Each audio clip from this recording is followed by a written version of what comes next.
Good evening, welcome back to our channel. আশা করব তোমরা প্রত্যেকে ভালো আছো, আমরাও ভালো আছি।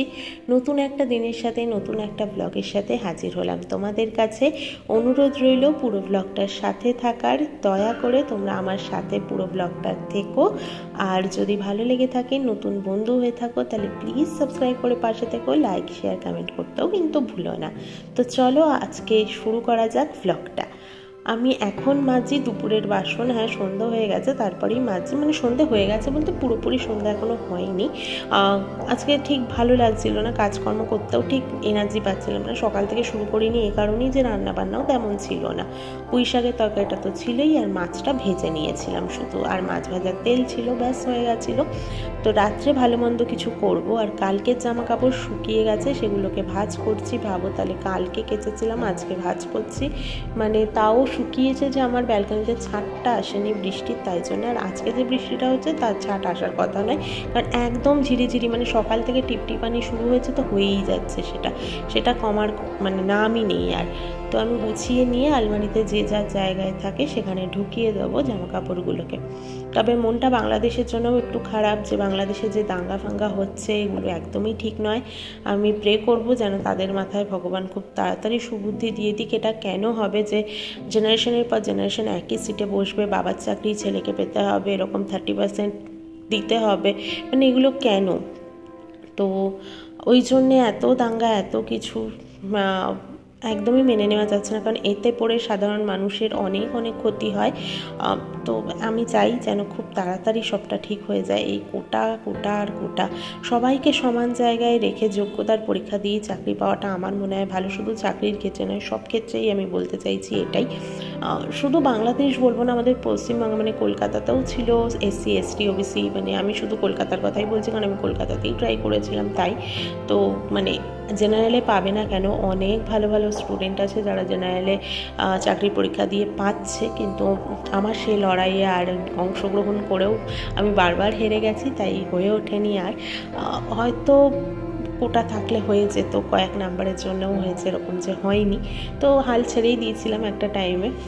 তো আমার মনে হয় সবাইকে সমান কোটায় রাখা উচিত, সমান জায়গায় রাখা উচিত, তারপর যোগ্যতার পরীক্ষাটা নেওয়া উচিত। তারপর তো আমাদের পলিটিক্স, রাজনীতি সব ক্ষেত্রে রয়েছে, শুধুমাত্র আমি বলবো না যে এই রাজনীতি একমাত্র চলছে। এছাড়াও আমাদের চাকরি ক্ষেত্রেও অনেক ধরনের রাজনীতি চলে ভেতরে ভেতরে। তো আর ভালো লাগে না এসব নিয়ে আলোচনা করতে, যদিও একদিক থেকে আরেক দিকে কথা গড়িয়ে যাচ্ছে। কিন্তু সত্যিই আজকে বাংলাদেশের জন্য মনটা খারাপ লাগছে। আমি চাই যেন দাঙ্গা ফাঙ্গা এসব তাড়াতাড়ি মিটে যায়, আগুন জ্বালিয়ে দেওয়া, এসব একদমই ভালো লাগে না। সাধারণ মানুষের অনেক অনেক অনেক বেশি ক্ষতি হয় এতে পড়ে। যারা করছে তারা তো করেই যাচ্ছে এসব, আমি জানি না তাদের কি লাভ হবে বা কিছু হবে কি না। তবে যাদের প্রাণ চলে যাবে এতে পড়ে বা যাদের ক্ষতি হবে, সেগুলো কিন্তু ফিরে পাওয়ার নয়।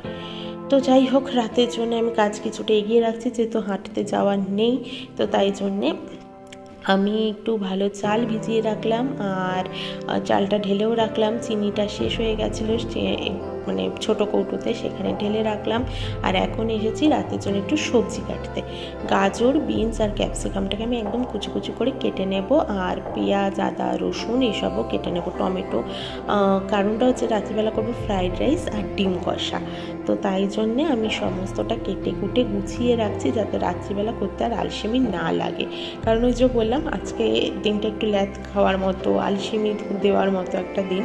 তার মধ্যে তো আবার হাঁটতেও বেরোতে পারিনি, মানে যাচ্ছাতেই কাণ্ড হয়ে গেছে। আজকের দিনটা কেমন একটা করে যেন কেটেই গেল। তাই কিছু অন্তত করি। আর আজকে যেহেতু ফ্রাইডে নাইট, ভালো মন্দ খেতেই হবে আমার বরকে, তো সে বলে গেছে। তা কী করবো ভাবতে ভাবতে আমি ভাবলাম গাজর, বিনস এগুলো যখন আছেই, তাহলে করেই ফেলি। দেখো কেটে নিচ্ছি ক্যাপসিকাম, গাজর, বিনস, টমেটো, পেঁয়াজ কুচি করা, আদা, রসুন, পেঁয়াজ।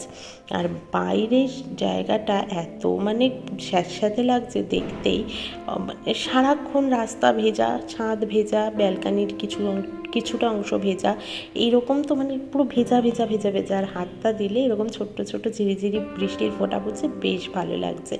চলো এবার সন্ধেটাও দিয়ে নিলাম। আরেকদিকে আমি ডিম সেদ্ধ হতে বসিয়েছি। তো ডিমটা সেদ্ধ করে নিয়ে ঠান্ডা হতে দেবো, তাহলে ছাড়ানোটাও আমার পক্ষে সহজ হবে। তো সেদ্ধ করা থাক, গরম জলে ভেজানো থাকবে। আর এবার দেখো বৃষ্টিটা একটু বোঝা যাচ্ছে আর ছাদগুলো দেখো পুরো ভেজা সারাক্ষণের জন্যে।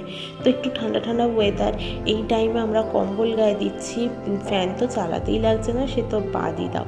চলে এসেছি রান্নাঘরে, এখন বাজে রাত্রি 10টা। আর রান্নাঘরে এলাম আমি, আগে ডিমটা করে নেব, তারপরে ফ্রাইড রাইসটা করবো। মিক্সির বাটিটাতে আমি মশলাটা পিসবো, যে আদা রসুন আর একটুখানি পেঁয়াজ নিয়েছিলাম, কাঁচা লঙ্কা, এই জিনিসটাকে আমি পিষে নেব আর বাকিটা কষিয়ে নেবো টমেটো আর পেঁয়াজ। ডিমটাকে হলুদ নুন লঙ্কার গুঁড়ো দিয়ে মাখিয়ে রেখে দিয়েছি, এবার এটাকে ভেজে নেব। তারপর আলুটাকে ভাজবো, আলুর মধ্যে জিরি করে কেটে রাখা পেঁয়াজটাকে ভেজে নেব।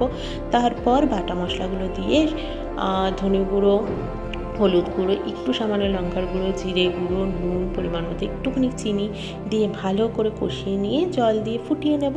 ডিম মানে জলটা অল্পই দেবে একদমই, যাতে কষাতে কষাতে আলুটা সেদ্ধ হয়ে যায়, সেটাই দেখব।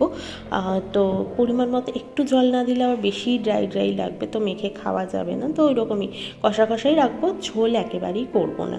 তো আমি কিভাবে করব সেটা তো তোমাদেরকে বলেই দিলাম। ডিমটাকে একটু কড়া করে ভেজে নিতে হবে। আমি আবার কড়া ভাজা খুব একটা ভালো খাই না, তাও করে নিতে হবে। কী করেই বা করবো, দুটো ডিমের মধ্যে আবার একটা ভাজবো না একটা ভাজবো, ওই জন্য দুটোকেই দিয়ে দিলাম। প্রমি আবার কড়া ভাজা খেতে ভীষণ ভালোবাসে। এ দেখো ডিমগুলোকে ভেজে নিয়েছি, এবার আলুটাকে ছেড়ে দিয়েছি।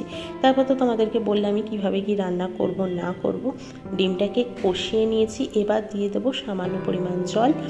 আর এই দেখো হয়ে গেছে। নামানোর আগে দিয়েছিলাম একটু গরম মশলা, দেখতে তো দুর্দান্ত হয়েছে, ধোয়া উঠছে, খেতেও ভীষণ ভালো হয়েছিল। মানে আমি তো খাওয়ার পরেই ভয়েসটা দিচ্ছি, তাই আমি জানি। আর ভাতটা এখানে আমি করেই রেখেছিলাম, তেজপাতা আর গোটা গরম মশলা দিয়ে কড়াই বসিয়ে দিয়েছি। আর এখানে তো সবজি কাটাই রয়েছে, সবজিগুলো ভেজে নিয়েছি, দেখো গোটা গরম মশলা তেজপাতা সব। আর এখানে আমি হাত দিয়ে ভাতটাকে ভেঙে ভেঙে প্লেটে নিচ্ছি ঝুরঝুরে করে, কারণ ভাতটা একটু আগে করেছি তো, 9টার দিকে করেছিলাম, তো চাক বেঁধে গেছে ভাতটা।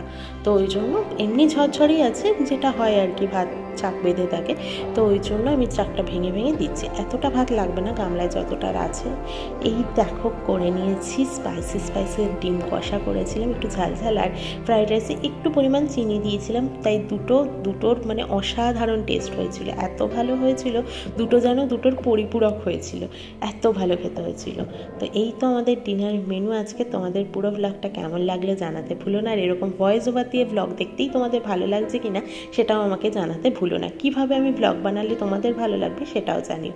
তো চলো, টাটা।